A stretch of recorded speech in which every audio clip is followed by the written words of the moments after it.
నమస్కారం. ఘంటారావానికి స్వాగతం. ముందుగా ప్రధానాంశాలు. గిరిజన యువత నైపుణ్యాభివృద్ధిపై ప్రభుత్వం దృష్టి పెట్టిందన్న పవన్. అల్లూరు జిల్లాలో 100 కిలోమీటర్ల మేర రోడ్ల నిర్మాణానికి శంకుస్థాపన. రామ్ గోపాల్ వర్మకు ఫైబర్ నెట్ కార్పొరేషన్ నోటీసులు.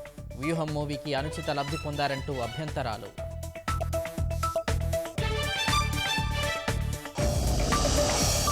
అనుమతులు లేకున్నా అల్లు అర్జున్ సంధ్య థియేటర్కు వెళ్లారన్న రేవంత్ రెడ్డి.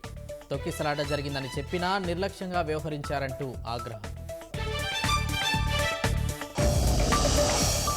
అన్నమయ్య జిల్లాలో రెచ్చిపోయిన వైసీపీ నేతలు. జగన్ ఫ్లెక్సీ ఏర్పాటు విషయంలో టీడీపీ నాయకులపై మూకదాడి.